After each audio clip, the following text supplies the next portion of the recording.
อาตมาขอแสดงความยินดี ในการมาของท่านทั้งหลายสู่สถานที่นี้ เพื่อแสวงหาสิ่งที่เรียกว่าธรรมะ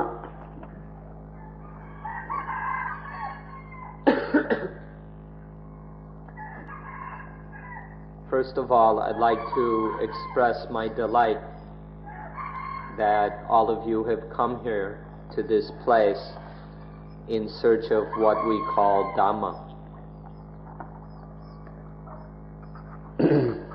และขอทำความเข้าใจพิเศษเล็กๆน้อยๆ2 เรื่องคือการที่ใช้เวลา6 น.เวลา5 น.อย่างนี้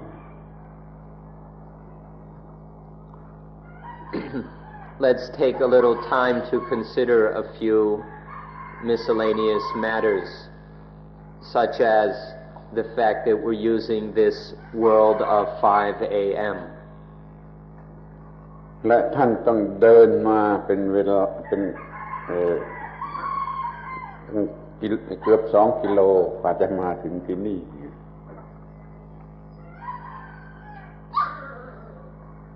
ผมไม่ได้ยินครับพ่อและท่านต้องเดินจากเซ็นเตอร์มาถึงที่นี่เป็นระยะทางร่วม2 กิโล And then the fact that you must walk here from the meditation center, which is a distance of about 2 kilometers.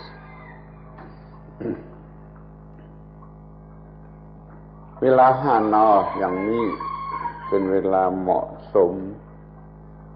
ที่จะศึกษาธรรมะให้รู้เรื่องที่มันลึกซึ้งเพราะเป็นเวลาที่จิตใจเริ่มเบิกบาน The world of 5 a.m.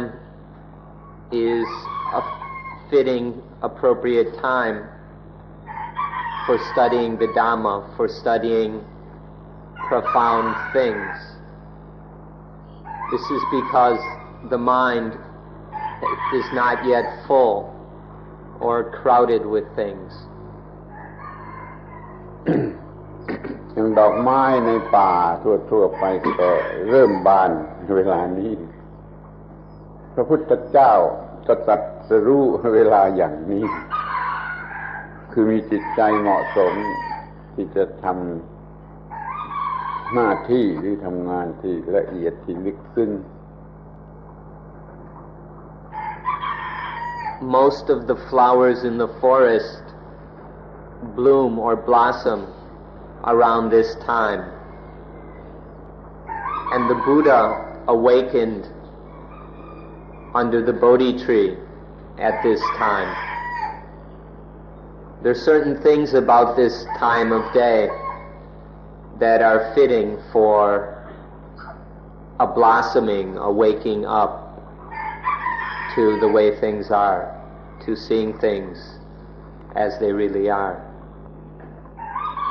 กล่าวอีกอย่างหนึ่งก็ว่าจิตกำลังว่างเหมาะสมที่จะเติมอะไรลงไปได้มากๆถ้าเป็นกลางวันสายเสร็จแล้วมันก็เต็มไปแล้วเราจงรู้จักใช้โอกาสในขณะที่จิตมันยังว่างและเหมาะสมที่จะรับอะไร The mind is free or void.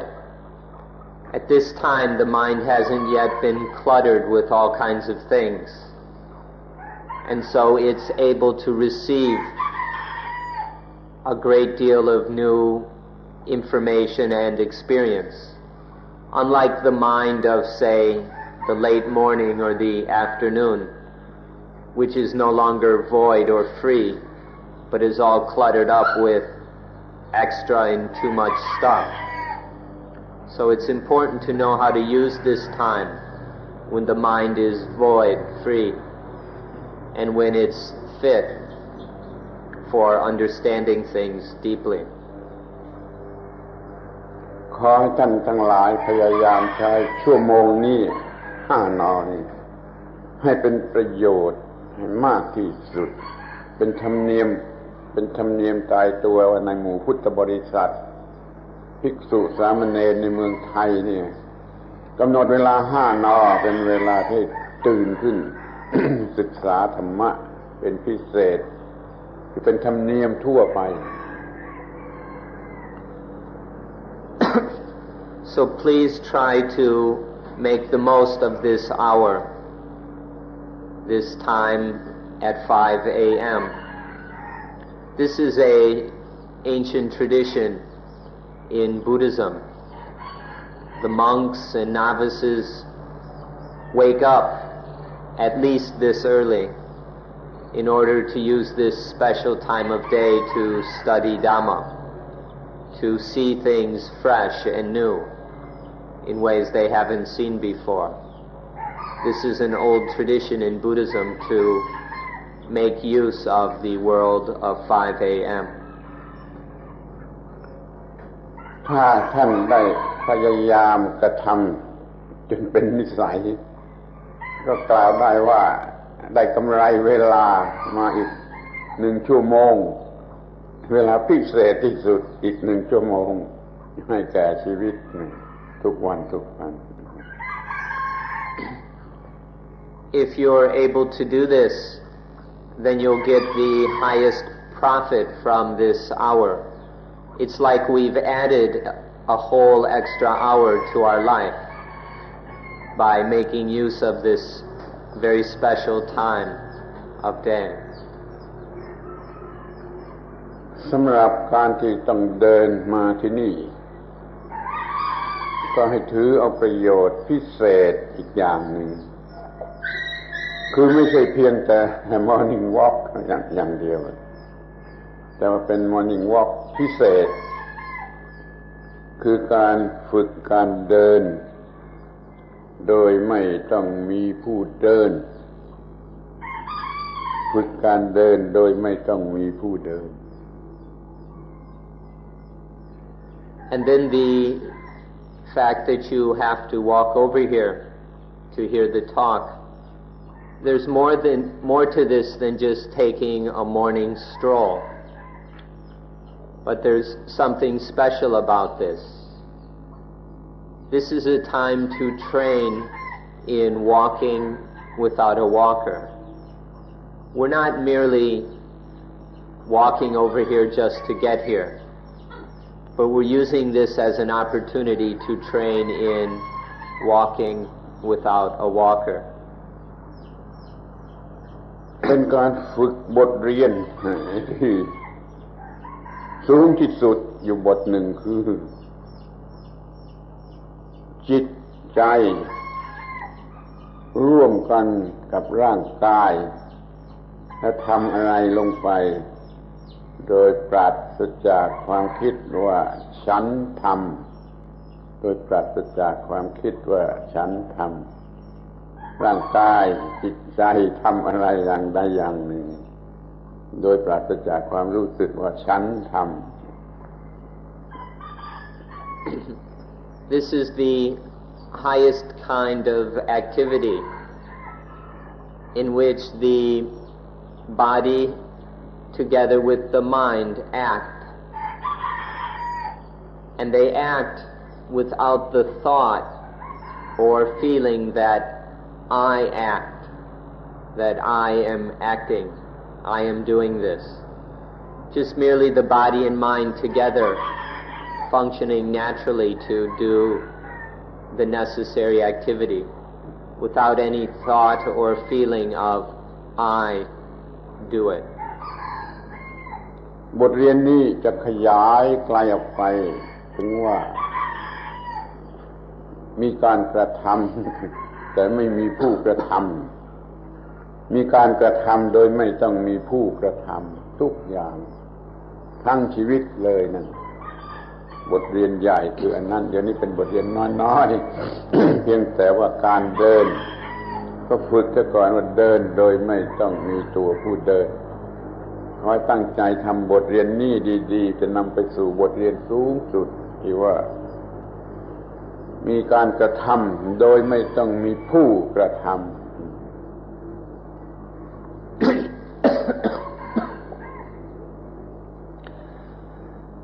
This lesson then can be extended and spread until it becomes acting without an actor or doing without a doer, which is the highest possible lesson. The greatest lesson there is to be able to do without a doer, to act without an actor. The lesson we're using here is just a small one, a starting point, walking without a walker. But if we learn to practice this simple little lesson, then we can expand it, increase it, until it becomes the highest lesson of acting without an actor. มันจะไปไกลจนถึงกับพูดว่ามีชีวิตโดยไม่ต้องมีผู้มีชีวิตมันเป็นคำที่ประหลาดแต่ว่าอาจจะเข้าใจได้ในอนาคตมีชีวิตโดยไม่ต้องมีผู้มีชีวิต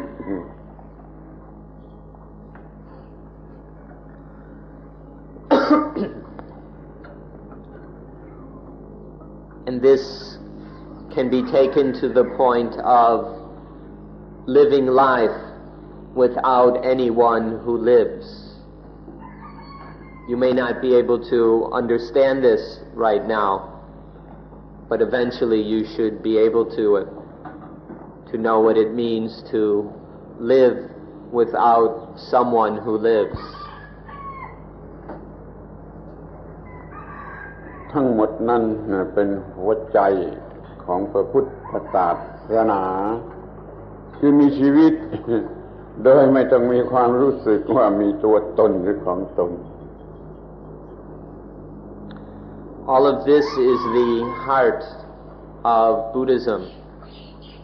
That is to live, to have life, to have all the things in life without any thought or feeling of someone who owns the life, of someone who is the life. ทีนี้เราก็มาพูดกันถึงเรื่องการศึกษาธรรมะมีเรื่องที่จะบอกกล่าวให้เข้าใจถึงที่สุดอยู่ข้อหนึ่งว่าการศึกษาธรรมะนี่ลำบากเพราะภาษามีความลำบากเกี่ยวกับภาษาที่เราใช้พูดกัน Now we'd like to get more into talking about the Dhamma. In doing so, we'd like to point out the difficulty that arises due to language. There are all kinds of problems involved with talking about Dhamma, and these are problems of language. เราพูดกันคนละภาษานี่ก็ลำบากอยู่ชั้นหนึ่งแล้วพูดกันคนละภาษาแต่แม้พูดในภาษาเดียวกันมันก็ยังมีความหมายที่ต่างกันคำพูดคำเดียวกันมีความหมายหลายๆชั้นที่ต่างกันนี่มันก็ยิ่งยุ่งยากมากขึ้นไปอีกการศึกษาธรรมะลำบากเกี่ยวกับภาษาคืออย่างนี้ First of all, we speak different languages. So this is one level of difficulty, that we don't even speak the same language. But even when we speak the same language, there's another difficulty. The way we use and understand language, even if it might be the same language, can be different. And this is a tremendous difficulty if we're not aware of the different ways that we use language. คนหนึ่งมีอายุมากเกิดมานานแล้วคนหนึ่งเป็นเด็กเพิ่งเกิดมาเขารู้สึกต่อโลกน้อยมากคนที่มีอายุมากพูดด้วยคำที่มีความหมายลึกตามที่เขารู้สึกหรือรู้จักโลกมากเด็กๆก็พูดด้วยคำที่มีความหมายน้อยเพราะว่าเขารู้จักโลกน้อยภาษามันเกิดต่างกันโดยไม่รู้สึกตัวอย่างนี้แหละ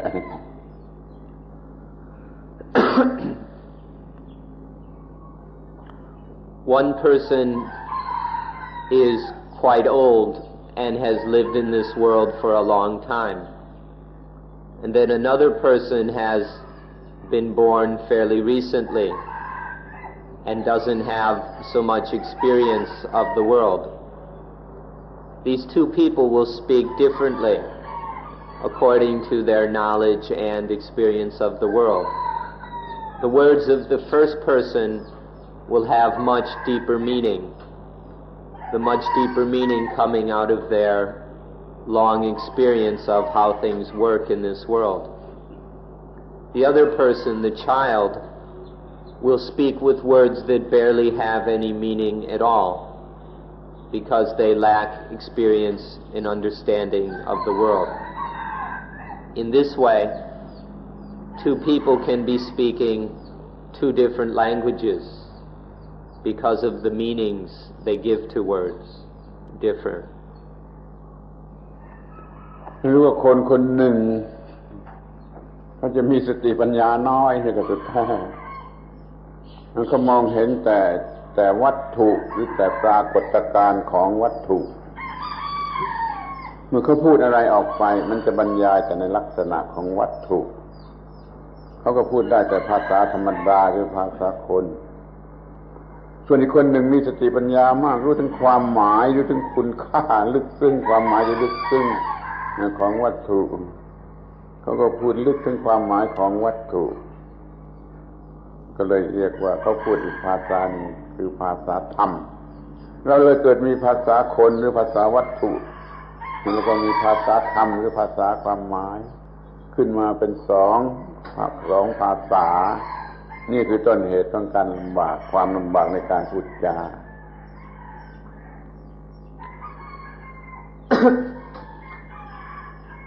One person merely speaks about material things. They just talk about the physical things that they see and hear in the world. They take these physical things according to their appearances and speak in only that way. Another person, however, has had much more experience of the world and speaks instead about the deeper meanings of material things. They've seen beyond the surfaces of things to their deeper meanings and then speak accordingly. So one person speaks what we call people language, the language of ordinary people, which deals primarily with physical material things. And another person speaks what we call Dhamma language,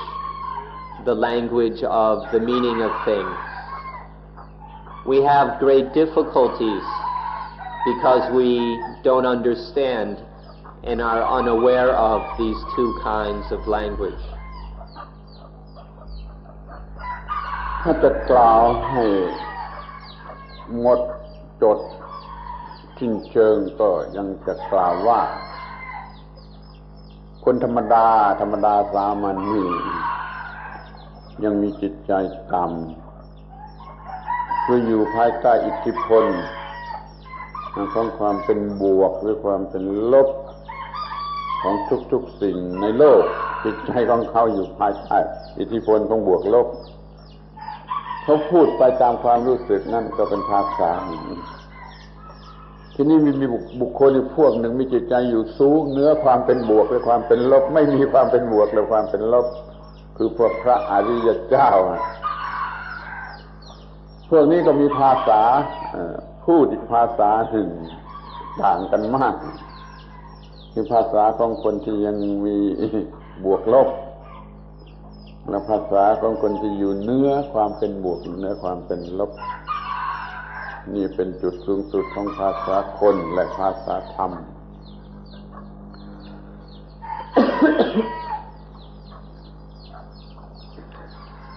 The mind of the ordinary person is quite low. Most people live on a rather low level, a level of life in which the mind is always under the power of the positive and negative, when the mind is constantly influenced and trapped within the positive and the negative. And so these ordinary people speak in a certain way, according to their slavery to positive and negative. But then there's another kind of person in this world, the noble ones, those whose minds are freed from the positive and negative, those whose minds are beyond, above all meaning of positive and negative. And they speak in a different way. So there are these two kinds of understanding and speaking in this world. The kind of language which is still trapped within positive and negative, and then the language which is free of, beyond all positive and negative. This is the highest level of people language on one hand and Dhamma language on the other. แต่ก็ยังเป็นที่น่าประหลาดอยู่ว่าเรายังต้องพูดทั้งสองภาษาในการพูดจาของคนเราตามธรรมดานี่ใช้ภาษาทั้งสองภาษาเมื่อพูดมุ่งหมายไปถึงวัตถุที่ปรากฏการณ์ก็พูดภาษาคนธรรมดาภาษาคนเดินถนนพูดกัน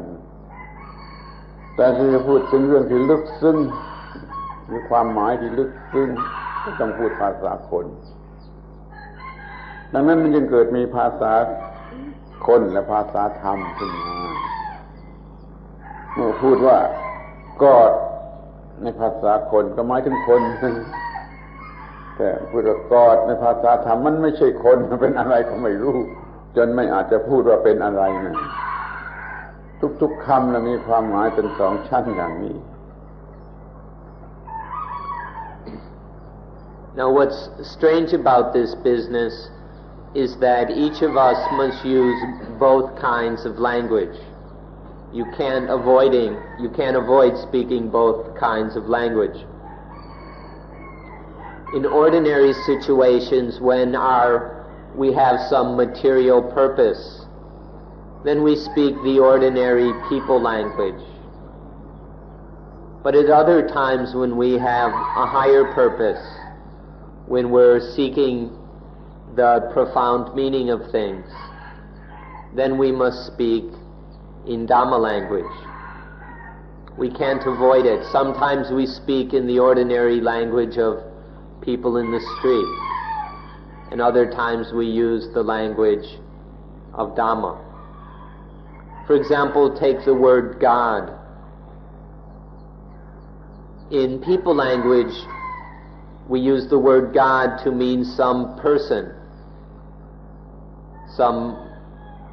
with great powers and who has feelings and even an appearance like a person. But when we speak of God in Dhamma language, we're speaking about something that can't be described. It can't be pictured in anthropomorphic terms. So we use both kinds of language, but the meanings are totally different. บัดนี้เราจะมาพูดกันถึงสิ่งที่เรียกว่าธรรมะ มันจำเป็นที่ต้องพูดด้วยภาษาธรรมนั่นแหละมันทำให้เข้าใจยากสำหรับผู้ที่ไม่รู้ภาษาธรรมจึงต้องพยายามศึกษากันทั้งสองภาษาคือภาษาวัตถุภาษาคนแล้วภาษาเรื่องทางจิตทางวิญญาณนั่นก็ภาษาธรรมท่านก็ต้องเตรียมตัวให้พร้อมที่จะศึกษาภาษาสองภาษานี้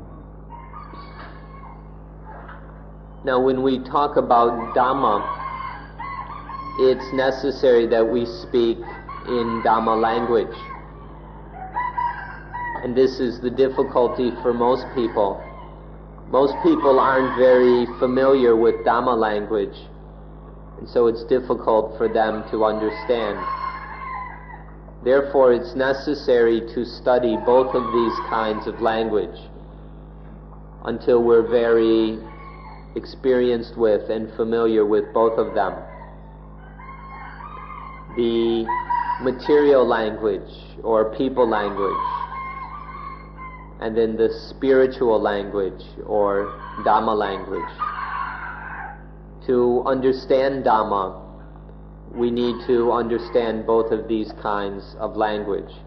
Otherwise, we'll be constantly misunderstanding things. ทีนี้ก็มาถึงสิ่งที่เรียกว่าธรรมหรือธรรมะสิ่งที่เรียกว่าธรรมนั้นมันมีทั้งวัตถุและมีทั้งจิตใจ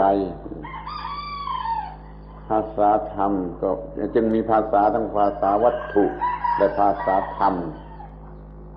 ถ้าเราศึกษาธรรมะเราก็ต้องศึกษาทั้งสองฝ่ายคือทั้งฝ่ายวัตถุและจิตใจดังนั้นเราจึงต้องศึกษากันทั้งภาษาคนและภาษาธรรมสำหรับสิ่งที่เรียกว่าธรรมะที่ท่านทั้งหลายมาเพื่อจะศึกษาต้องศึกษาทั้งภาษาคนและภาษาธรรม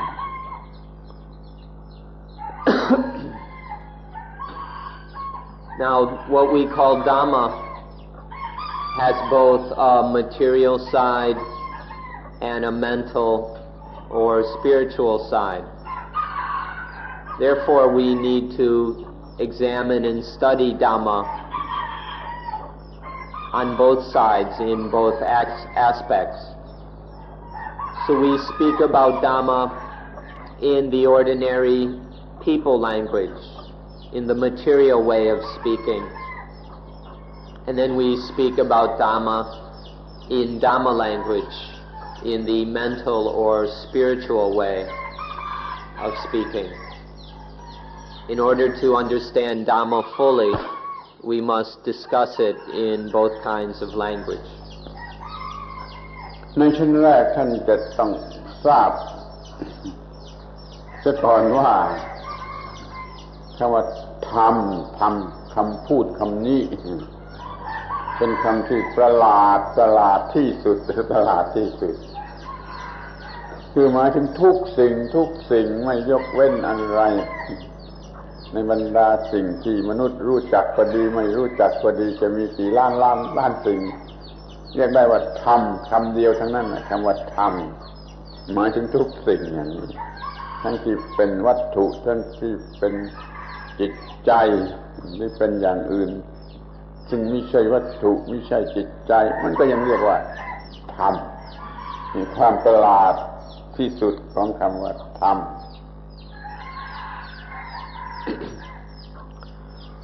One thing you should know is a particular amazing thing about the word Dhamma. The word Dhamma applies to everything. Everything, whether mental or physical. No matter how refined or how coarse, how superficial or how profound. All things are included when we speak of Dhamma. There's nothing that doesn't fit under the term Dhamma. So one marvelous thing about the word Dhamma is that Dhamma means everything. All things are included in Dhamma.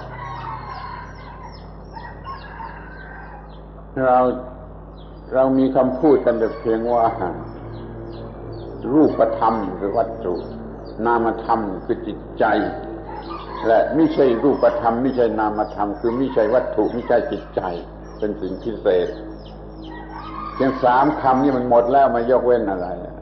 แต่ว่าทั้ง3 คำนั้นเรียกว่าธรรมเป็นคำเดียวอยู่นั่นแหละ So there are what we call rupa dhammas, material things, physical things,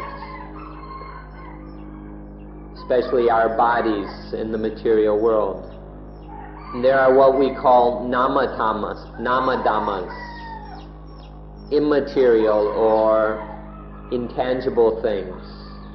especially the mind and the mind's activities.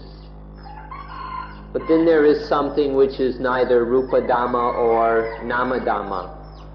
It's neither physical nor mental. So there are 3 kinds of things: the physical, the mental, and that which is neither physical nor mental.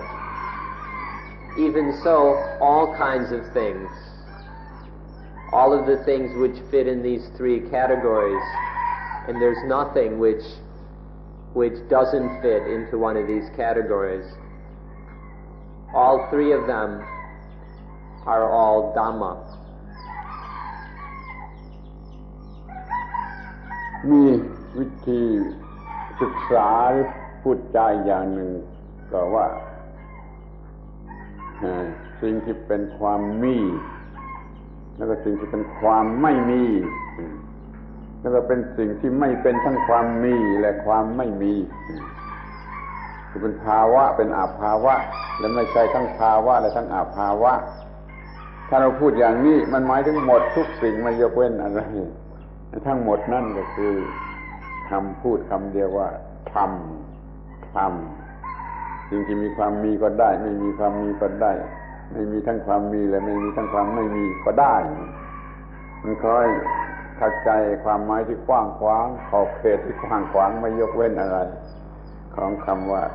ธรรมในที่นี้ And then we can talk about existence and non-existence,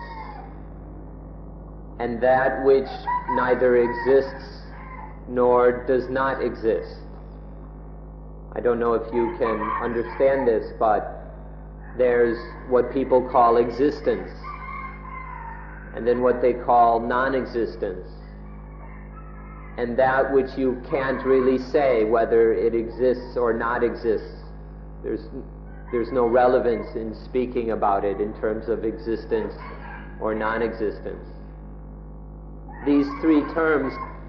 cover everything: existence, bhava, non-existence, abhava, and then that which neither is bhava or abhava. But all 3 of these are still all Dhamma. Dhamma includes them all. ที่ความแปลกประหลาดอีกอย่างหนึ่งซึ่งควรจะทราบว่าทำคำเดียวคำพูดคำเดียวนี้ใช้เป็นคำตอบของปัญหาหรือคำถามได้ทุกอย่างเลยเช่นถามว่าทำไมต้องเกิดมาเพราะทำไมต้องตายไปเพราะทำไมต้องเปลี่ยนแปลงเพราะทำโลกนี้จักรวาลนี้เกิดมาจากอะไรก็จากธรรมมันจะดับไปจะสูญหายไปก็เพราะธรรมทุกอย่างหรือทุกปรมาณูที่ประกอบกันเป็นจักรวาลนี้ก็มาจากธรรมก็จะดับไปเพราะธรรมเราเคลื่อนไหวอะไรไปมีผลอย่างไรขึ้นมาหรือไม่ได้ผลอย่างไรขึ้นมาก็เพราะสิ่งที่เรียกว่าธรรม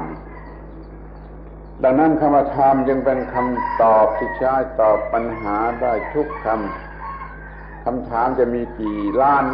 นคำถามคำตอบมีเพียงคำเดียวว่าธรรมทั้งในแง่บวกแง่ลบทั้งในแง่ปฏิเสธและในแง่รับ นี่เป็นความประหลาดอย่างยิ่งของคำพูดคำเดียวว่าธรรมสามารถตอบปัญหาได้ทั้งหมดทั้งในแง่ของ question หรือในแง่ของ problem มันตอบได้ด้วยคำว่าธรรม Another amazing thing about this word Dhamma is that it is the answer to all questions and all problems. There isn't a question or problem anywhere that can't be answered with the word Dhamma. For example, the question, where do we come from? We come from Dhamma. Why do we change? Because of Dhamma. Why do we die? Because of Dhamma. Or questions like, where does the universe come from? It comes out of Dhamma. And why will the universe break up and disappear? Because of Dhamma. There's not one question or problem that can't be answered with the word Dhamma.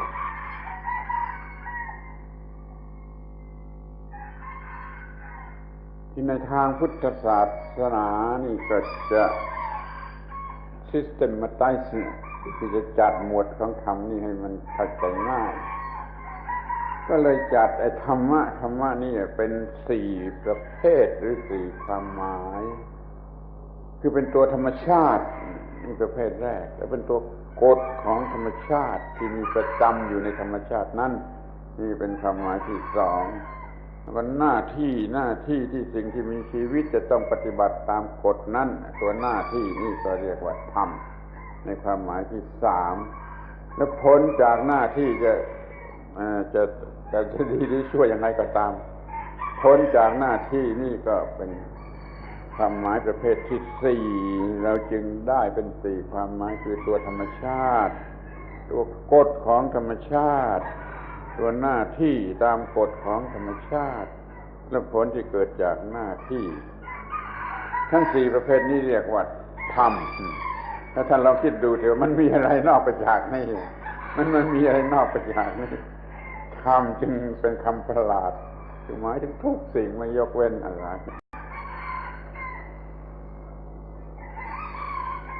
In Buddhism, we systematize things, and so we take the word Dhamma and distinguish 4 fundamental meanings. The first of these meanings is nature. Dhamma means nature. The second meaning of Dhamma is law. The law that is inherent in all nature, in all natures. The third meaning is duty. The duty that needs to be done according to the law of nature. And then the fourth meaning is fruits or results. The results that come from doing that duty according to the law of nature. These are the 4 fundamental meanings of the word Dhamma: nature, the law of nature, the duty that must be done according to that law of nature, and the fruits of doing that duty. นี่ตัวปัญหาแท้จริงนั่นน่ะมันอยู่ที่เรามนุษย์มีชีวิตเป็นคนเป็นคนแต่ละคนละคนนี่ปัญหามันอยู่ที่นี่มันไม่ได้อยู่ที่ดวงดาวหรือแผ่นดินหรือที่พระอาทิตย์ประจันทร์ที่ไหนมันอยู่ที่คนฉะนั้นเรามาดูคนตัวร่างกายตัววัตถุที่เป็นประกอบกันเป็นร่างกายเป็นสตรัคเจอร์นี่ก็เรียกว่าธรรมชาติแล้วก็ในธรรมชาติทุกส่วนของร่างกายเรียกว่าทุกปรมาณูแล้วกันทุกเซลล์ มันก็มีกฎของธรรมชาติบังคับอยู่ร่างกายมันจึงเปลี่ยนไปตามกฎของธรรมชาติและเมื่อร่างกายมีชีวิตนี้มันต้องทำหน้าที่ที่มันทำตามธรรมชาติของมันโดยเราไม่รู้สึกว่าทำอยู่ที่เรารู้สึกเราต้องบังคับให้ทำก็มีเรามีหน้าที่ตลอดเวลาแล้วเราก็ได้รับผลจากหน้าที่แล้วแต่เราทำผิดหรือทำถูกคือเป็นสุขบ้างหรือเป็นทุกข์บ้างทั้งความหมายทั้งสี่ความหมายที่เฉียบขาดที่สุดนี่มันมีอยู่ในอัตภาพนี้แม้เพียงคนเดียวก็มีธรรมะทั้งสี่ความหมาย Now our problems are with the individual, with the person. Our problems aren't up in the stars someplace. And so we need to look at the person, at the individual, where the problems are. So let's look at ourselves.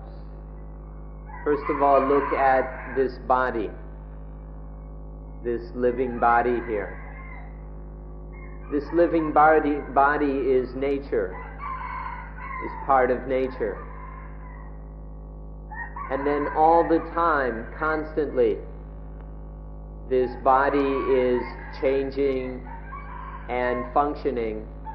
according to the law of nature. Although we may not be aware of it, this body is always under the control, forced to submit to the law of nature. And then, which is the duty of this body. And then there is also the results, the fruits of doing that duty. So long as this body naturally, even unconsciously, does its duty, then certain fruits will arrive. So first of all, we need to see all meanings of the word Dhamma right here in this living body.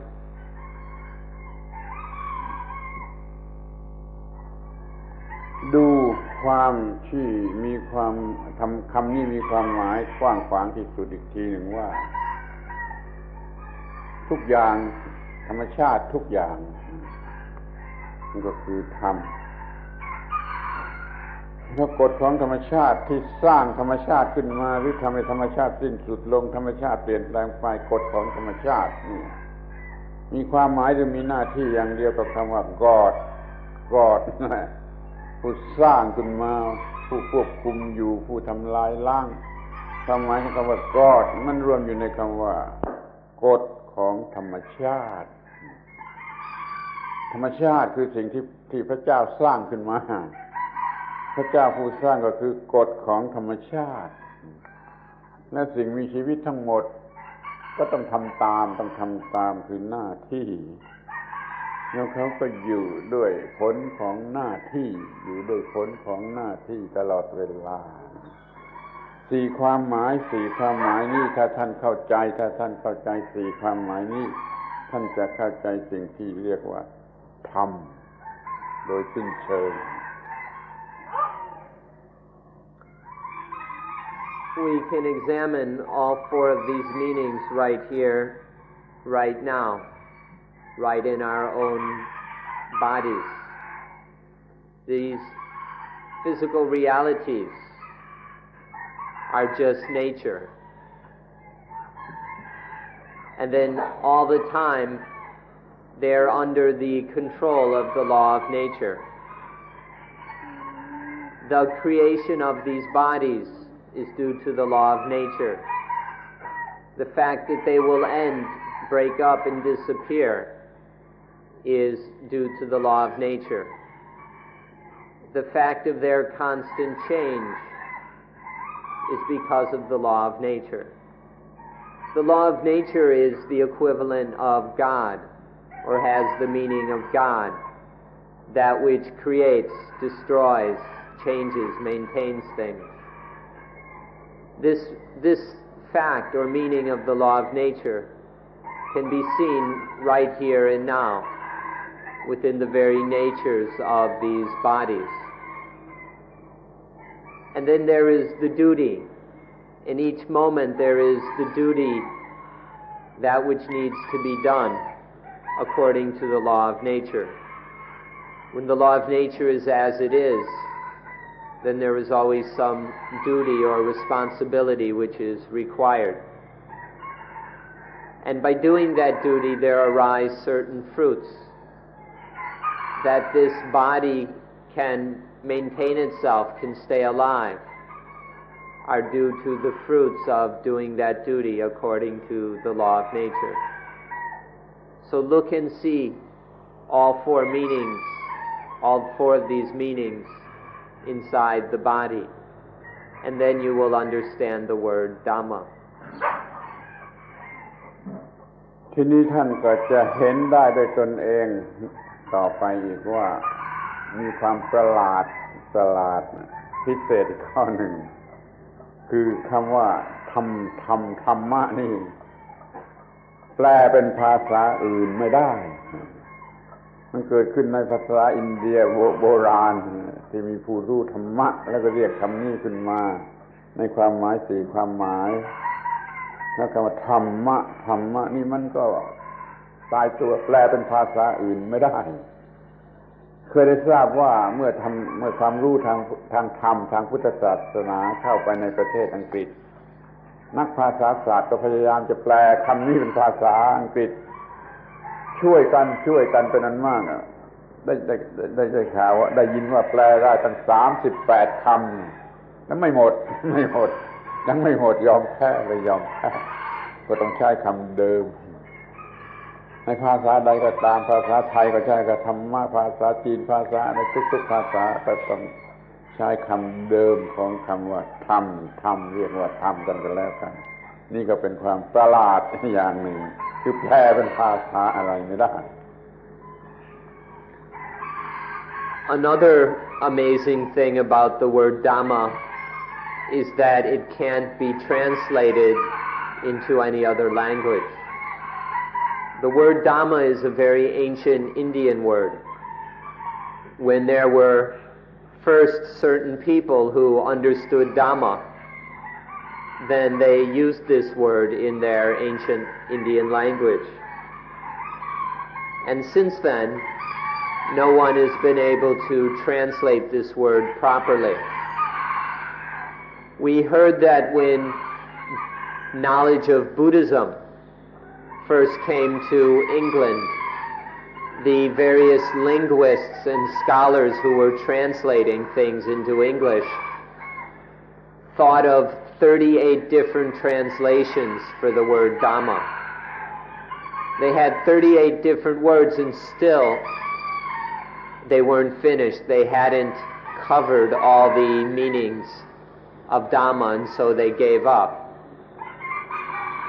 They recognized that it's impossible to translate the word Dhamma. We just have to use the original word. This is what is done in Thai, Chinese, and many other languages. We just use the original term Dhamma or Dhamma rather than translating it. ที่นี่มันก็มีความจริงต่อไปว่าถ้าเราจะใช้พูดคำนี้แก่คนทุกคนเป็นที่เข้าใจเป็นส่วนรวมแม้แต่เด็กจะมีธรรมะจะใช้ธรรมะในความหมายไหนในที่สุดก็เป็นที่ยุติว่าใช้ความหมายที่สาม nature law nature duty accordingly law nature duty คำนี้แหละเอามาใช้เป็นความหมายที่สำคัญที่สุดของสิ่งที่มีชีวิตดังนั้นประธานุกรมสำหรับลูกเด็กๆในอินเดียเขาจึงแปลคำธรรมะนี่ว่า duty จะต้องรู้ธรรมะจะต้องปฏิบัติธรรมะจะต้องรักษาชีวิตไว้ด้วยธรรมะ เอาความหมายทั้งหมดนั้นมารวมอยู่ที่คำว่า duty นี่เป็นคำแปลที่จะ practical หรือว่าเป็น applicable แก่ทุกคนทุกชีวิตท่านทั้งหลายจงเข้าใจคำว่าธรรมะที่เราจะต้องศึกษาเป็นพิเศษก็คือความหมายว่าหน้าที่ที่จะช่วยให้รอดหน้าที่สำหรับสิ่งที่มีชีวิตจะช่วยตัวเองให้รอดนั่นคือความหมายที่เป็นนิวเคลียสที่สุดของคำว่าธรรม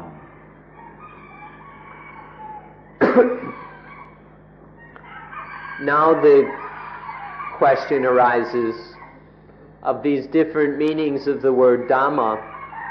which one are we going to use when we talk with people? When we're talking, which meaning of Dhamma are we using? Especially when we talk with ordinary people who haven't studied this very much, or when we speak with children, which meaning are we going to use? In this case, the best thing to do is to use the third meaning. The first meaning is nature.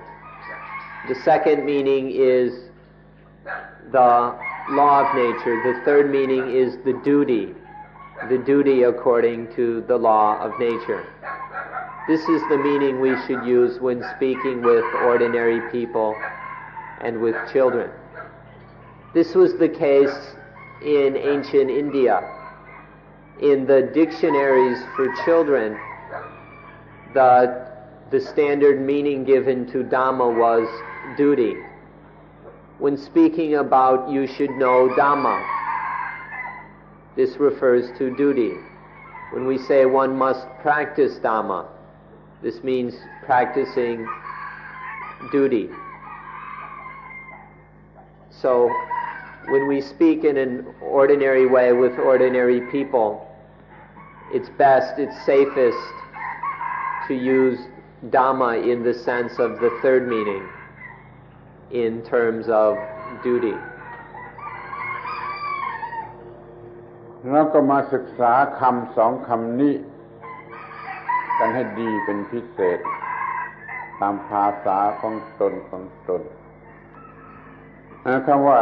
ธรรมเนี่ยในภาษาอินเดียโบราณรูทของศัพท์มันแปลว่าทรงไหว้คือยกขึ้นไหว้มีพลัดลงไปทำลายคือทรงไหว้รักษาไว้เชอริชไหว้เนี่ยคำว่าธรรมแปลว่าทรงไหว้ที่คำว่าหน้าที่ในภาษาไหนก็ตามกี่ภาษาในโลกนี้คำว่าหน้าที่มันก็คือสิ่งที่จะทรงชีวิตไว้พอไม่มีหน้าที่มันก็คือตายนั่นคำว่าธรรมะแต่คำว่าหน้าที่ในภาษาใดก็ตามมันตรงกันเต็มที่ตรงกัน 100%เราจงรับเอาความหมายคำว่าธรรมะในฐานะเป็นหน้าที่ไม่มีหน้าที่ก็คือตายหรือมีความทุกข์ท่านทั้งหลายมาแสวงหาสิ่งนี้หน้าที่ที่จะรอด So the most important or basic meaning of the word Dhamma is the duty that will save us, the duty that is necessary for survival. If we study the roots of this ancient Indian word, we'll find that the root of Dhamma is to uphold. The root of it means to uphold, to protect, maintain, or to cherish. To uphold or to cherish is the meaning of Dhamma. This is exactly what duty means. The duty that must be upheld. If we don't uphold it, then we will die. The duty that must be cherished in order that we can survive, so that we can be saved. That which must be upheld and cherished. This is the meaning of Dhamma. This is the meaning of the word duty. the duty that's necessary for our survival and salvation. พวกที่หลงประชาธิปไตยคนที่เขาหลงประชาธิปไตย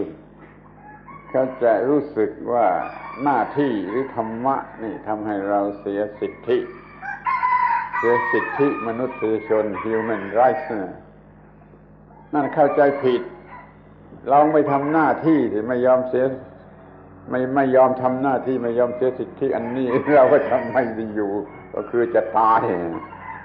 ถ้าเรายอมทำหน้าที่อันนี้ยอมทำหน้าที่อันนี้เราก็จะมีสิทธิที่จะเป็นมนุษย์ที่จะอยู่อย่างเป็นมนุษย์ขึ้นมานั้นท่านอย่าได้มองเห็นว่าการที่ต้องปฏิบัติธรรมะนี่มันเป็นการเสียสิทธิหรือเสียความเป็นธรรมหรือเสียเสรีภาพอย่าได้คิดอย่างนั้นเราจึงยอมถึงที่สุด 100% เหมือนที่ได้รับคำสั่งสอนให้ยอมต่อพระเป็นเจ้าต่อกอดยอม 100% ไม่ได้เสียสิทธิแล้วเพราะมันเพื่อความรอดอยู่ได้นะยอมเสียสิทธินั่นเพื่อได้สิทธิที่จะอยู่รอดเสียสิทธิน้อยๆของคนเพื่อจะได้มีชีวิตอยู่อย่างเต็มที่อย่ามองเห็นว่าเป็นเรื่องลำบากหรือไม่เป็นธรรมหรือว่ายุ่งยากอย่ายอมเสียสละยอม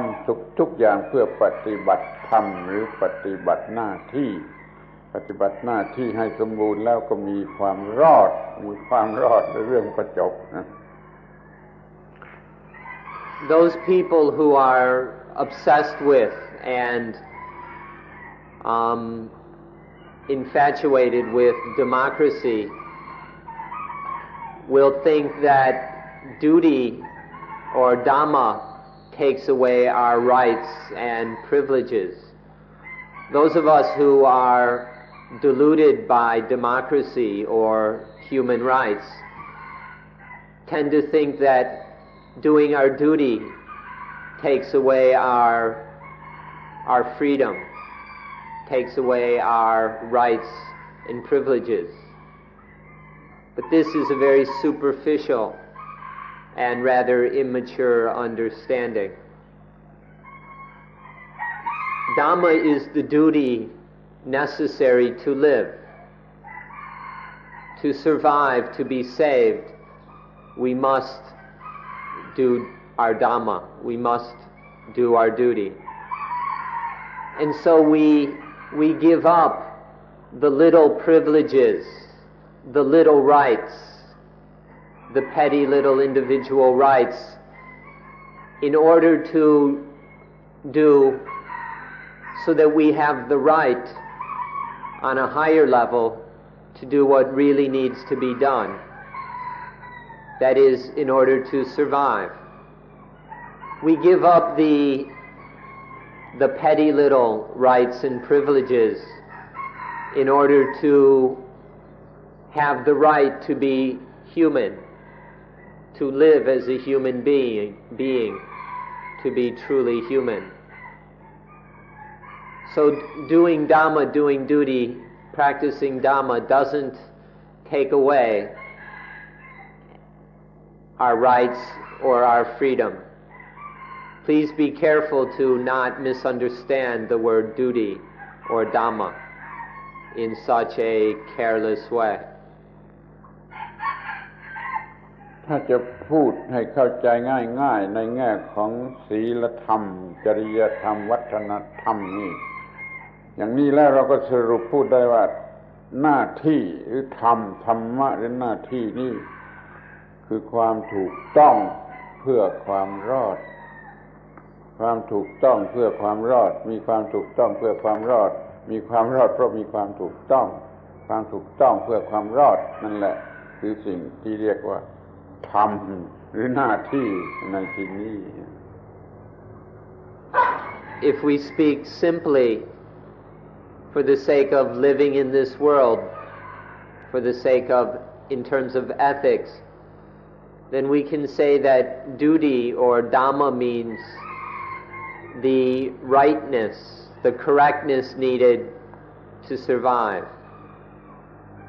We survive through duty. Due to duty we survive. The correctness necessary for that survival. This is the meaning of duty or Dhamma. ทีนี้เราก็ดูถึงหน้าที่ที่เราจะต้องปฏิบัติต่อธรรมะนะหน้าที่แรกเราจะต้องเรียนจะต้องศึกษาจะต้องเรียนให้รู้เรื่องธรรมชาติเรื่องกฎธรรมชาติหน้าที่กฎธรรมชาติต้องเรียนแล้วหน้าที่ที่สองก็คือปฏิบัติให้ถูกต้องตามกฎนั้นแล้วก็จะเกิดผลขึ้นมาเรามีหน้าที่จะใช้ผลที่เกิดจากการปฏิบัติหน้าที่นั้นให้ถูกต้องทั้งเพื่อตัวเราเองและเพื่อเพื่อนมนุษย์ทุกคนเพราะว่าเราอยู่คนเดียวในโลกไม่ได้เขาจำคำว่าเรียนเราต้องเรียนแล้วเราต้องปฏิบัติทำให้เกิดผลขึ้นมาแล้วเราใช้ผลของการปฏิบัตินี้ให้เป็นประโยชน์แก่เราและผู้อื่นคือทั้งโลกหน้าที่มีความหมายอย่างนี้ Next we should consider our duty regarding Dhamma. What is our duty or our Dhamma towards the Dhamma? The first duty is to study the Dhamma, to learn about Dhamma, to investigate Dhamma. So learning and studying the Dhamma is the first duty. We must learn and study about nature, the law of nature, duty according to the law of nature, and the fruits of that, doing that duty. The second duty is to practice Dhamma. To the degree that we've studied it and understand it, to the degree that we understand the Dhamma, then we must practice it. This is the second duty, to put the Dhamma into practice, to live it. When we practice Dhamma, then the fruits of doing that duty will appear. And so our third duty regarding Dhamma is to use those fruits wisely, correctly, to use the fruits of Dhamma practice both for one's own benefit and for the benefit. None of us can live in this world alone. All of us must live with the help and support of others. So, to correctly use the benefits and fruits of Dhamma, we must use them to help others as well as ourselves. So this is our duty regarding Dhamma, to learn it, to practice it, and then to use the results wisely and correctly. ที่เซ็นเตอร์ของเราเนี่ยท่านทั้งหลายจะต้องศึกษาเรื่องปฏิจจสมุปบาทท่านทั้งหลายจะต้องปฏิบัติเรื่องอานาปานสติแล้วก็จะต้องศึกษาใช้ให้เป็นประโยชน์คือใช้ผลของอานาปานสติให้เป็นประโยชน์จนตลอดชีวิตนี่คือหน้าที่ที่เราจำเป็นจะต้องทำต่อสิ่งที่เรียกว่าธรรมะในที่นี้เราระบุชัดลงไปว่าศึกษาเรื่องปฏิจจสมุปบาทคือความจริงของทุกสิ่งแล้วก็ปฏิบัติอานาปานสติเพื่อใช้ความรู้นั้นให้ได้แล้วก็ใช้ความรู้นั้นจนตลอดชีวิตขอให้ตั้งใจไว้อย่างนี้เกี่ยวกับสิ่งที่เรียกว่าธรรมะเพียงคำเดียว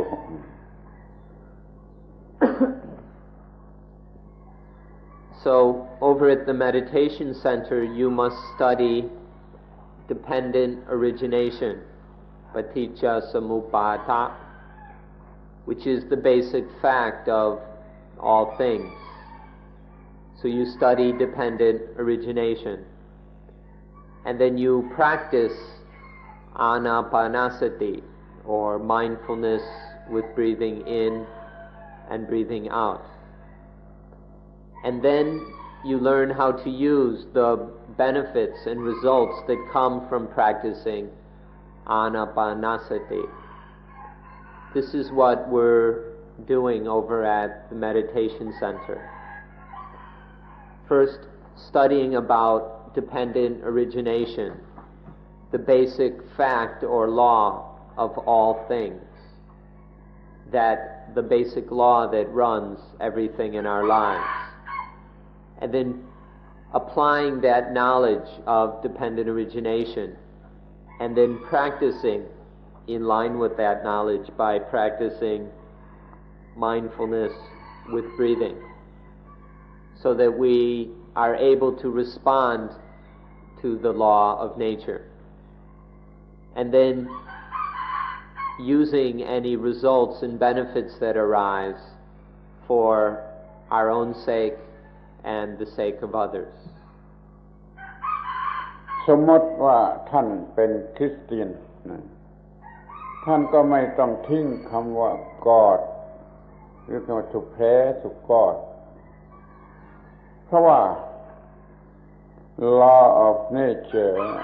ธรรมะ as a law of nature นี่คือ God หน้าที่ตามกฎของธรรมชาตินั่นแหละคือ to pray to God ตามความประสงค์ของ God คือหน้าที่ตามกฎของธรรมชาติกฎของธรรมชาติคือ God ทำหน้าที่ตามกฎของธรรมชาติคือการทำตามประสงค์ของ God เราก็รอดเหมือนกันจะเรียกว่าบุดดิสต์หรือคริสเตียนไม่มีปัญหาเพราะว่าเรามีกฎของธรรมชาติมีการปฏิบัติหน้าที่ถูกต้องตามกฎของธรรมชาติแล้วเราก็ได้รับผลนั้นท่านไม่ต้องเป็นห่วงเรื่องจะเป็นคริสเตียนหรือเป็นมุสลิมหรือไม่ต้องเพราะว่าเรามีกฎคือสิ่งสูงสุดกฎของธรรมชาติและเรามีหน้าที่ตามกฎของธรรมชาติคือการปฏิบัติเพียงแต่ให้ศึกษาสิ่งเหล่านี้อย่างครบถ้วนและปฏิบัติให้ถูกต้องตามนั้นแล้วปัญหาก็หมดปัญหานี่คือได้รับสิ่งที่ดีที่สุดที่มนุษย์ควรจะได้รับ Those of you who are Christians need not worry about what to do with God. You don't have to abandon God or abandon prayer to God. The law of nature that we've been talking about, that is God. The highest meaning of God is nothing but the law of nature, which runs and controls every aspect of life. And then duty, doing the duty according to the law of nature, this is the highest meaning of prayer. To pray to God is merely to do that duty according to God's will. The law of nature is God, and doing what needs to be done is to do God's will. And so there need not be any confusion, worry, or problem about whether to be a Buddhist or a Christian or a Muslim or a Hindu. Those are just superficial distinctions. Because all of us have the same God. All of us have the same law of nature. And that's what matters. So we need not worry about things like whether to be Buddhist or Christian or whatever. Just understand the law of nature. Just recognize God's will. And pray to God by doing the duty according to the law of nature. Whether you call it Dhamma or God isn't so important. ขออภัยที่ต้องขอยืนยันว่าทุกศาสนาทุกศาสนากระทั่งทุกวัฒนธรรมกันมีกฎ นักศึกษาชาวยุโรปไปว่าเอาเองว่าศาสนานั้นมีกฎศาสนานี้ไม่มีกฎพุทธศาสนาไม่มีกฎนั่นมันผิดมันไม่รู้มันหลับตาพูดทุกศาสนาทุกสาขาศาสนาทุกวัฒนธรรมมีกฎคือสิ่งสูงสุดที่ต้องเชื่อฟังสิ่งสูงสุดที่ต้องเชื่อฟังแม้แต่ศาสนาของคนป่ามันก็มีสิ่งสูงสุดที่มันต้องเชื่อฟังแม้แต่สัตว์เดรัจฉานสุนัขและแมวมันก็ต้องมีสิ่งสูงสุดที่มันต้องเชื่อฟังมันก็มีกฎมันทุกชีวิตต้องมีกฎคือสิ่งสูงสุดที่ต้องเชื่อฟัง Forgive us for insisting, but every religion, in fact every culture, has a God. There isn't any exception. Every religion and every culture has a God. But Western scholars have taken it upon themselves to decide which religions have a God and which don't. They've gone and said, well, this one has a God and that one doesn't. Unfortunately, these arrogant scholars don't know what they're talking about. They don't even understand the meaning of the word God. Their eyes are closed so tight. The meaning of the word God is the highest thing that needs to be obeyed, that highest thing which must be obeyed. You'll see that in every religion there is something which is God. There is always something which is considered to be the highest thing that must be obeyed. Even in the so-called primitive religions of the forest people, they always have something which must be obeyed, some highest thing. And so they all have a God. Every religion, every culture. Even modern atheist culture, so-called atheist culture, if you look, has something which must be obeyed. And so it's totally false to say that certain religions don't have a God. All religions have a God, and we'll see this once we understand the meaning of the word God.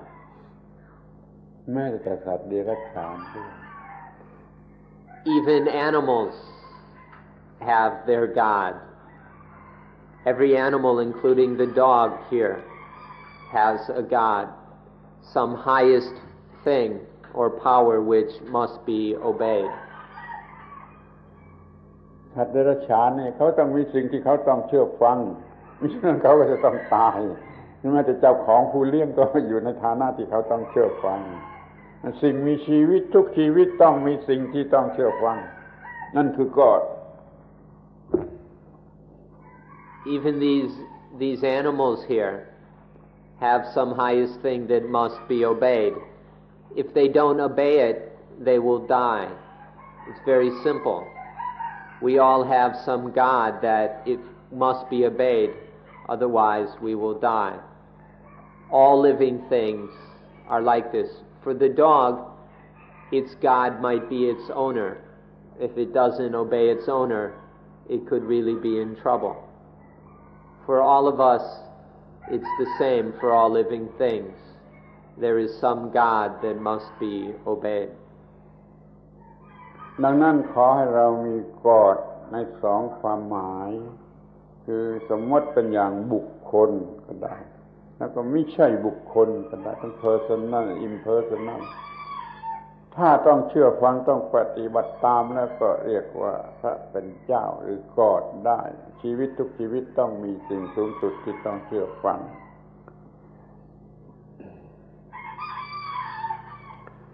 So let's have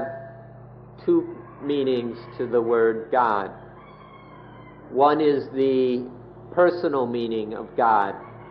God conceived in personal or anthropomorphic terms, and then God in the impersonal sense, where we don't attribute any human or personal characteristics to God, then all things will have a God, that highest power that must be obeyed. Otherwise we will die. When we see and have this God, then we can truly survive.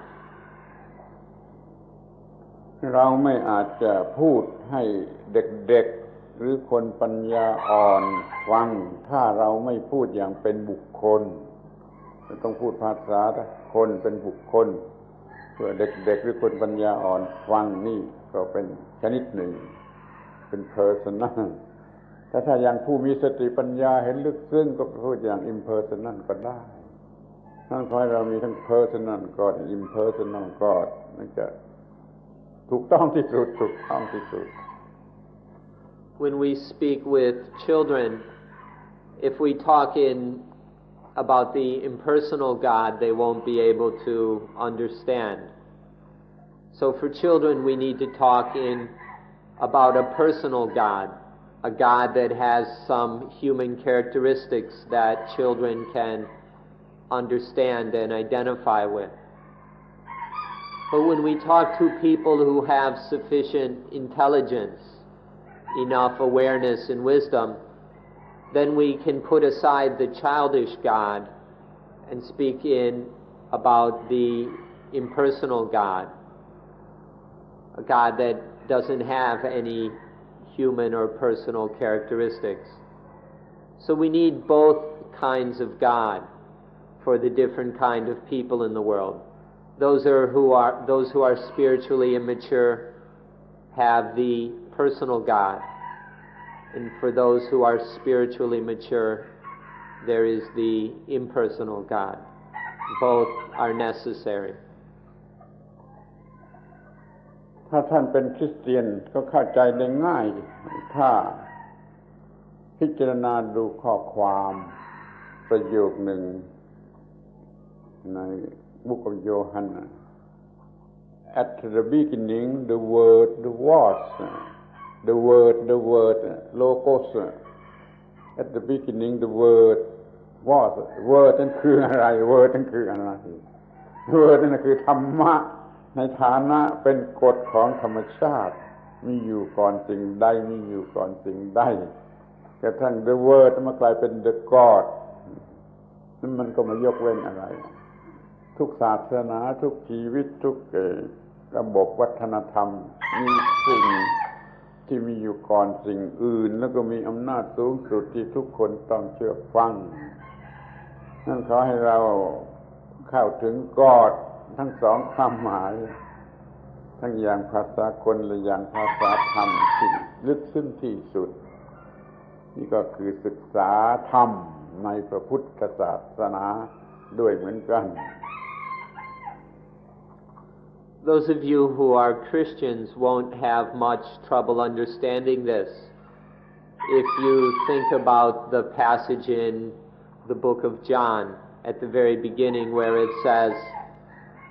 "In the beginning the Word was." When it speaks of the Word or the Logos, this means nothing else but the law. What other meaning could the Word have than the law? The law is God. The law was with God. Or you can just say God. In the beginning, the Word was, the law was, God was. And there are no exceptions to this. Christians should be able to understand quite easily what we are talking about, so that all of us can recognize God or Dhamma. ก่อนที่จะมีจักรวาลนี้ก่อนแต่ที่จะมีมนุษย์ก่อนแต่ที่จะมีศาสนาใดๆ The word was ถ้าเข้าใจอันนี้แล้วเข้าใจหมดเลย Before there was any universe, before there were any human beings, before there was any religion, the Word was. The Word was. If you understand these words, then you won't have any problems. The word นั่นแหละคือธรรมะแต่มาแปลว่า word มันไม่มีความหมายอะไรเรากฎคือคำที่มีอำนาจมีน้ำหนักก็คือกฎของธรรมชาตินั่นคือ the word แล้วก็มีอยู่ก่อนสิ่งใดๆสิ่งนี้คือธรรมะที่เราจะต้องศึกษากันแม้ที่เซ็นเตอร์นี่ก็ศึกษาธรรมะนี่ So in the beginning the Word was. If we just say the Word, it doesn't have so much meaning. But if we say law, it has more strength, more power. The Word, the Logos, the law, is nothing other than Dhamma. This is what we've come to the meditation center to study and practice. To study and practice the Dhamma. เราเลิกความขัดแย้งทางศาสนากันได้แล้วทุกๆศาสนาในโลกนี้เลิกการขัดแย้งกันได้แล้วเพราะทุกๆศาสนามีกฎคือธรรมะที่เราต้องเชื่อฟังคือกฎของธรรมชาติเรามาศึกษาสิ่งนี้เข้าใจถึงที่สุดและปฏิบัติให้ได้ผลถึงที่สุดแล้วก็จะหมดปัญหานี่คือธรรมะที่อธิบายยากที่เข้าใจยาก So we can stop all our fighting and competing amongst religions. All the religions in the world can just stop fighting, stop arguing, and competing. Because all religions, without exception, have God. All religions have the law of nature, have Dhamma. And so why argue and compete? It's just a waste of time and energy. Instead, all we need to do is study Dhamma. Study Dhamma and practice Dhamma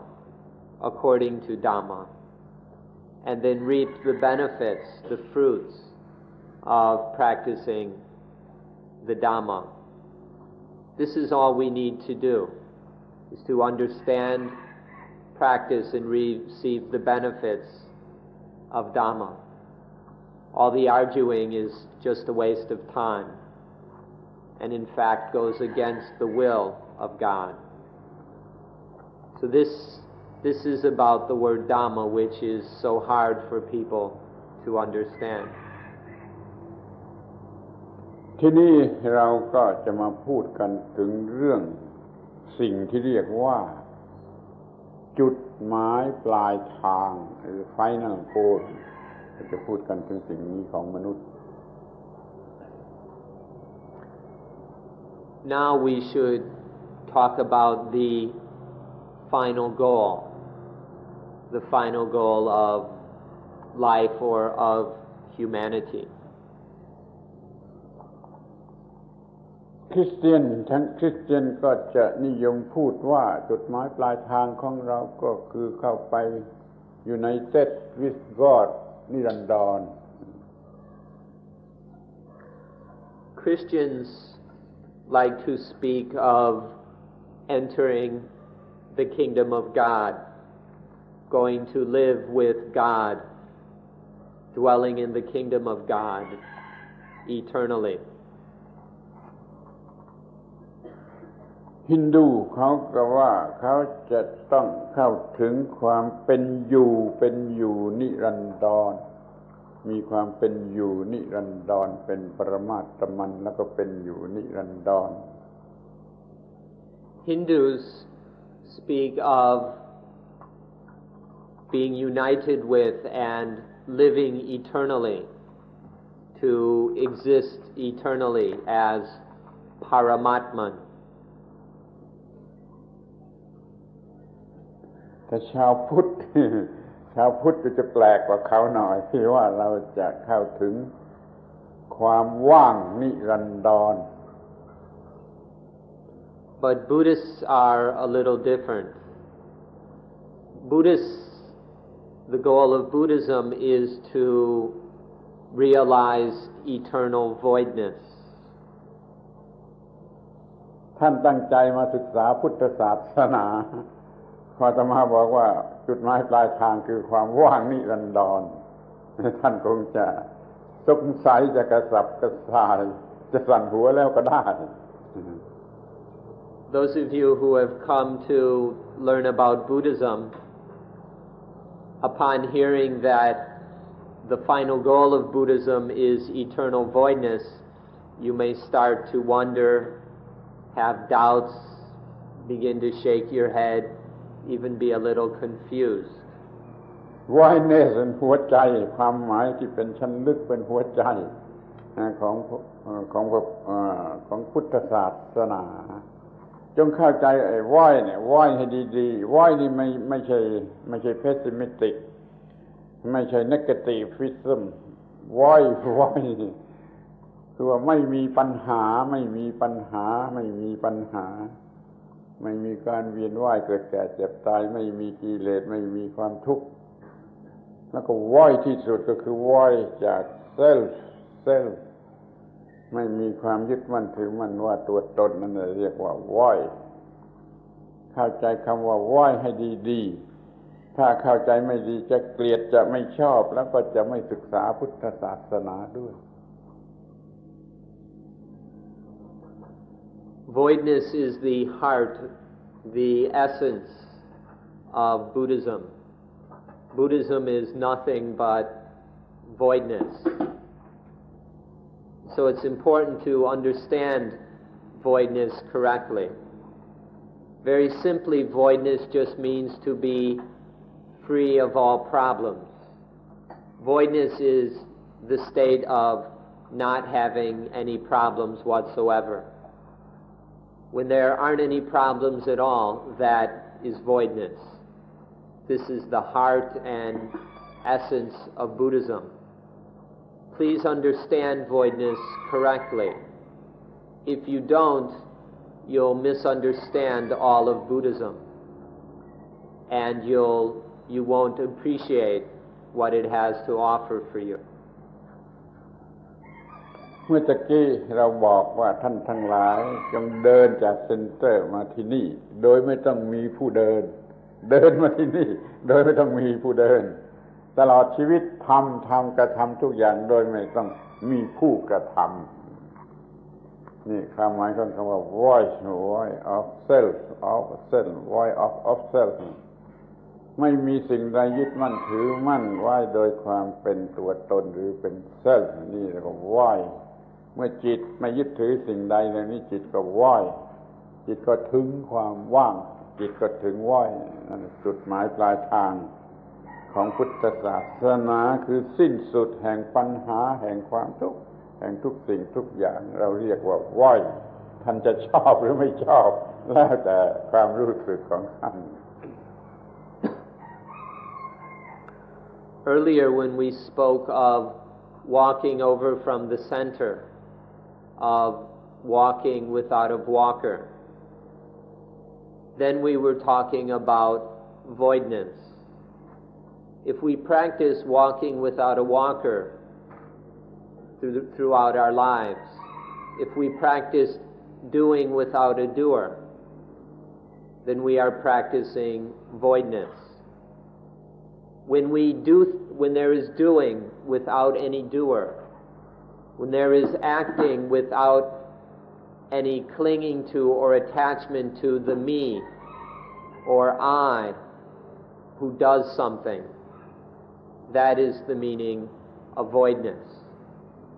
When there is no attachment to action, to life, to anything, as being me, as being self, then the mind is void. That is the void mind. That mind has realized voidness. And the mind itself then is void of any thinking about me, about self. Walking without a walker, doing without a doer. These are simply lessons in voidness, so that we can realize eternal voidness. This is the heart and the goal of Buddhism. Now, whether or not you like this word voidness depends on your personal feelings and inclinations. That's up to you. But Buddhism is about nothing but voidness. ท่านอย่ามองไอ้ voidness เนี่ยเป็น pessimistic หรือเป็น negative มันเนื้อ optimist เนื้อ pessimist เนื้อ positive เนื้อ negative มันจึงจะ void ได้ ถ้ายังเป็นอยู่ในวงนี้ positive หรือ negative มัน void ไม่ได้มันถ้า void ได้มันต้องเหนือทุกคู่ทุกpair of opposite ที่มนุษย์จะรู้สึกได้นี่เราเรียกว่า void ของพุทธศาสนาเรียกว่าสุญญตา Now don't go thinking that voidness is pessimistic. Some people jump to this conclusion. But there's nothing pessimistic about voidness. Voidness is beyond both pessimism and optimism. Voidness, it transcends all positive and negative. If voidness is still caught within pessimism and optimism, positive and negative, then it's not really voidness. If there's positive and negative, it can't be void. There's no voidness. Voidness is beyond all such distinctions and discriminations, such as pessimism and optimism. ที่นี่เราจะให้ reconcile กับว่าอยู่นิรันดรพระเจ้านิรันดรได้อย่างไรว่าเป็นสิ่งเดียวกันอย่างไร So how are we going to reconcile this eternal kingdom of God with the eternal existence of the Hindus, with the eternal voidness of Buddhism? How can these three things be reconciled? ถ้าว่ามันจะอยู่นิรันดรมันต้องไม่เปลี่ยนแปลงมันต้องไม่เปลี่ยนแปลงมันต้องไม่เกิดไม่ดับมันไม่ต้องเป็นไปตามปัจจัยถ้ามันไม่ว่อยมันต้องมีปัจจัยมันต้องเปลี่ยนไปตามปัจจัยมันต้องเกิดดับถ้ามันจะอยู่นิรันดรไม่ได้จนกว่ามันจะว่อยที่ซะก่อน To exist eternally, something must not change. Eternal existence is to not change. And to not change means to be unaffected by any cause or condition. As long as there are causes and conditions, then there will be change, and there will not be eternal existence. Voidness is beyond all causes and conditions. Voidness has no causes and conditions. So, voidness does not change. So you can speak of voidness as existing eternally. ทีนี้เราก็มาพูดถึงกอดนั้นเป็นอะไรไม่ได้กอดนั้นเป็นอะไรไม่ได้เราจะแสดงภาพของกอดไม่ได้จะบัญญัติกอดให้เป็นอะไรไม่ได้ก็อยู่เหนือความเป็นอะไรไม่มีภาพให้เห็นว่าเป็นอะไรเป็นว่าแต่จะสำหรับลูกเด็กๆเราก็เขียนรูปกอดอย่างกับคนแต่โดยเนื้อแท้แล้วกอดก็เป็นสิ่งที่แสดงไม่ได้โดยภาพรูปภาพใด เพราะว่ามันปราศจากความเป็นทุกๆอย่างถ้ามันเป็นอะไรเสร็จแล้วมันก็ไม่เป็นกอดเพราะมันไม่เป็นอะไรสักอย่างเดียวก็คือเป็นกอดเพราะฉะนั้นกอดก็คือ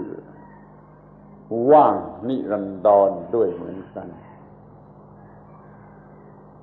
God can't be anything. God cannot exist as this or as that. To picture God in a certain way,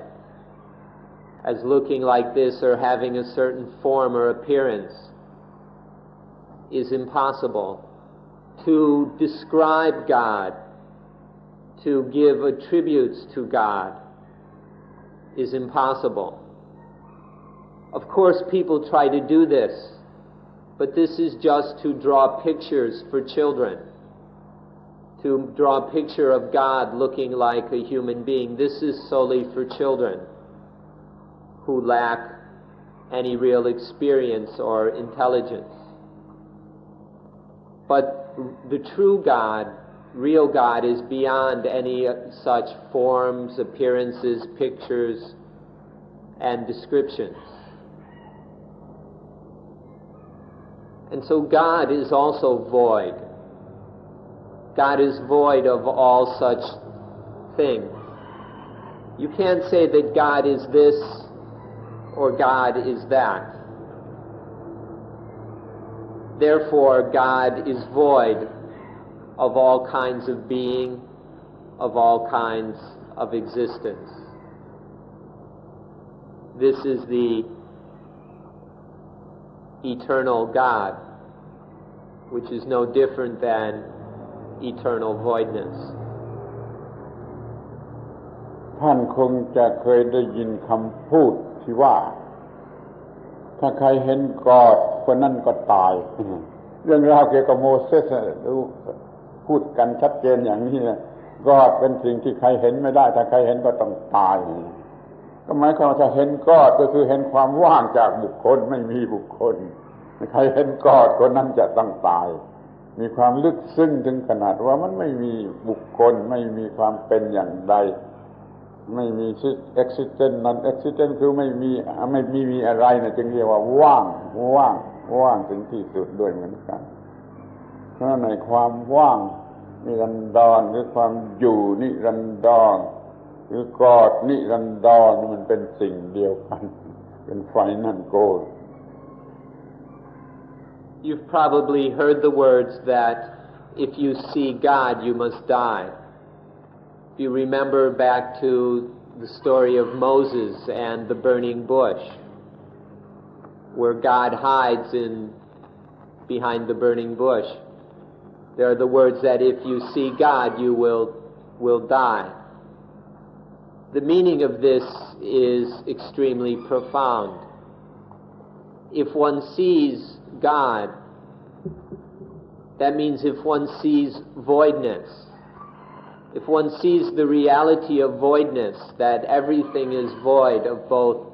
being and not being, void of existence and non-existence, void of individuality, void of being a person or a being. When you see this, when there is the seeing of this voidness,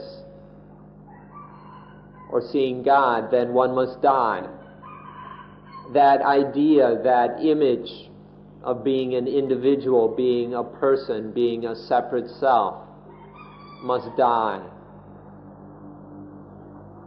This is very profound. This will help you to understand how eternal voidness, eternal life, and eternal God are all the same thing. ทีนี้เราก็จะพูดถึงไฟนั่งโกนที่มันเกี่ยวข้องกับเราเกี่ยวข้องกับชีวิตที่มีอยู่เดี๋ยวนี้มันจะไปสู่ไฟนั่งโกน ชีวิตนี้ถ้ารู้ธรรมะถ้ามีธรรมะถ้าปฏิบัติธรรมะได้ครบถ้วนถูกต้องมันก็เป็นชีวิต ที่ต้องขอเรียกว่าเย็นเย็นไม่กัดเจ้าของ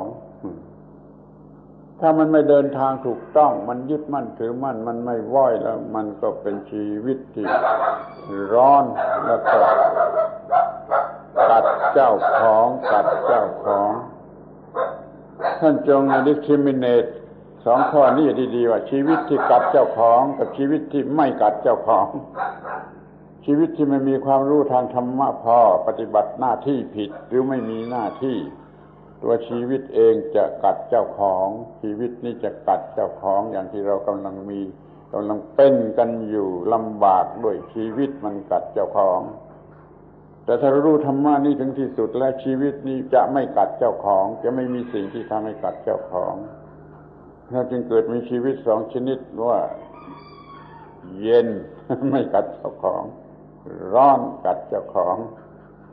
ท่านจงเข้าใจให้ดีๆเพราะว่าการศึกษาธรรมะมันก็เพื่อประโยชน์อันนี้แหละ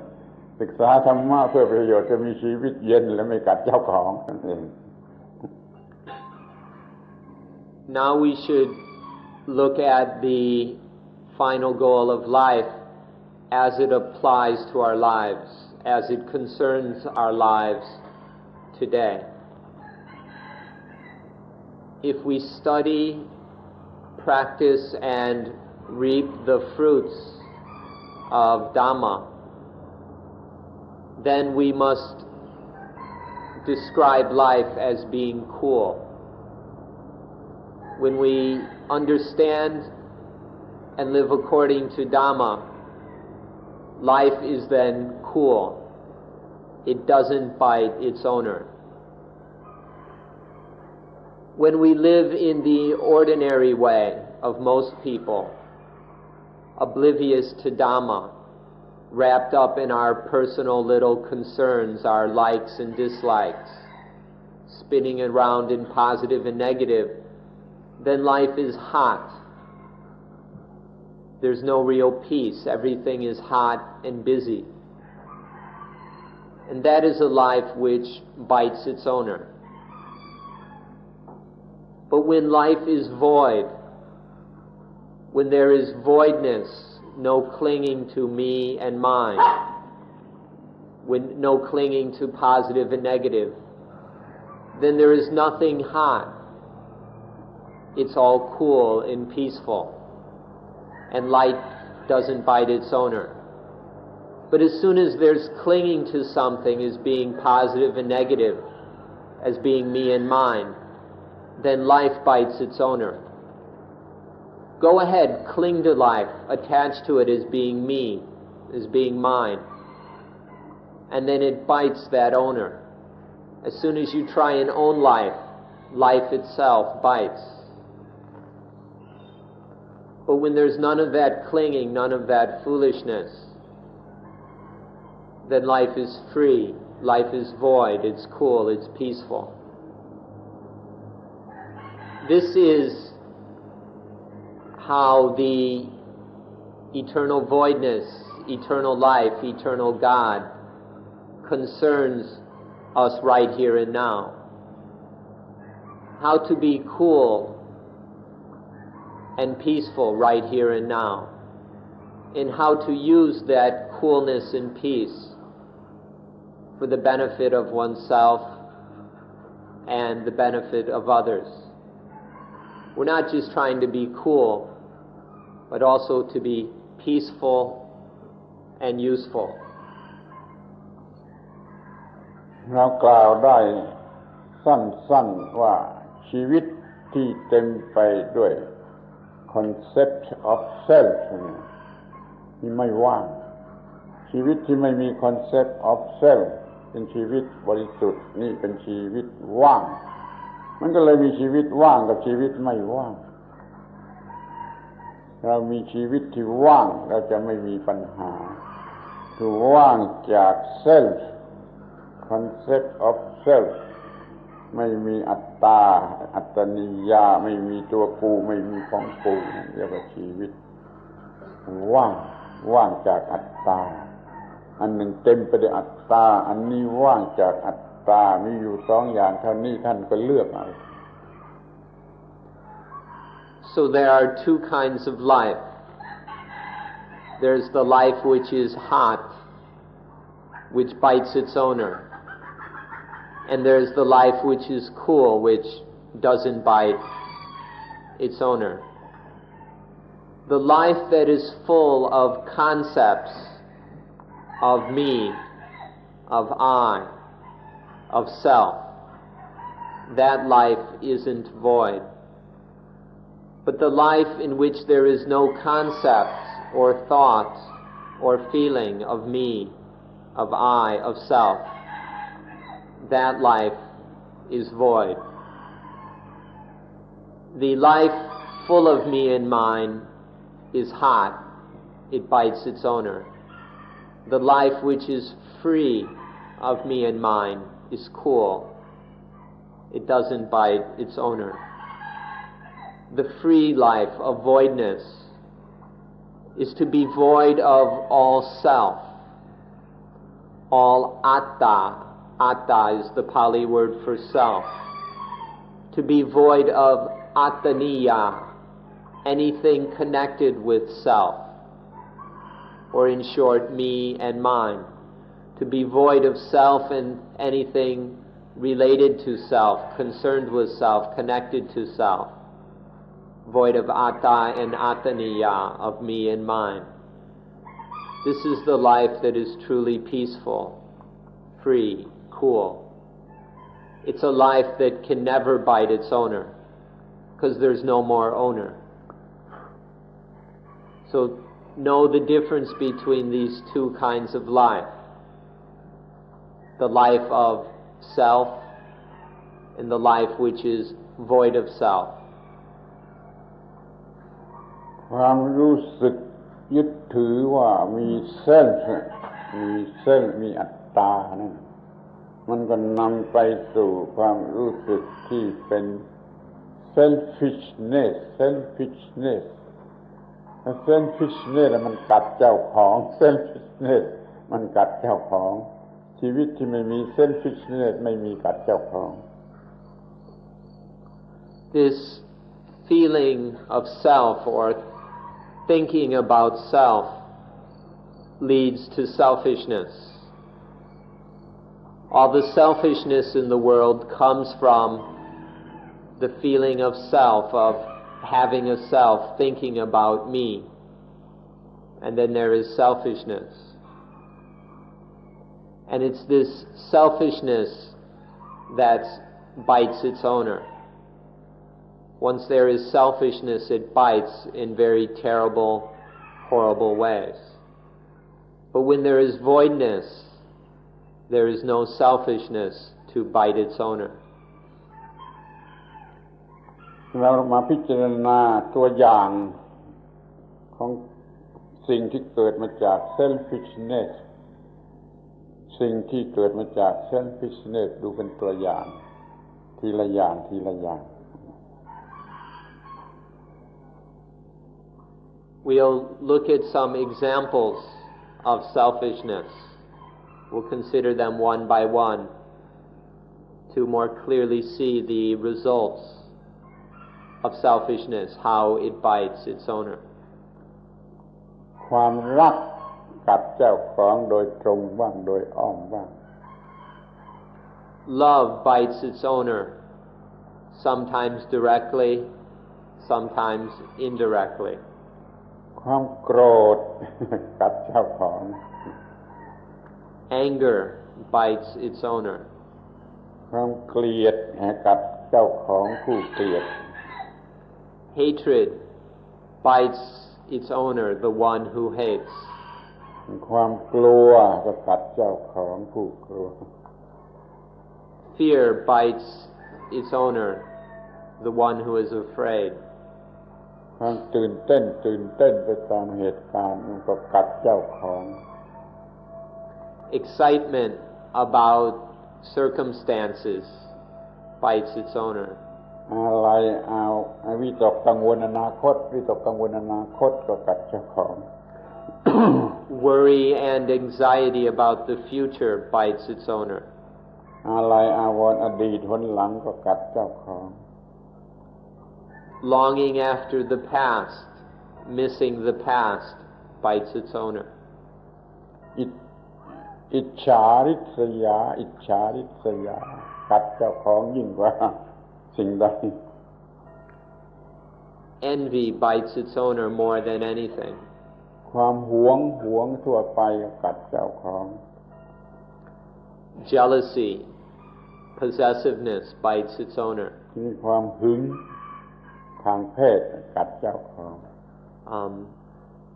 Sexual jealousy, jealousy about one's lover ตัวอย่าง bites its พอ owner. แล้วตัวอย่างพอแล้ว10 อย่างนี่ก็เหลือประมาณแล้วกัดเจ้าของ So these are enough examples. These 10 will clearly show you how selfishness bites its owner. ถ้าไม่มีอัตตาสิ่งเหล่านี้ไม่มี selfishness แล้วก็ไม่มีสิ่งเหล่านี้ If there's no atta, no self, then these 10 things won't exist.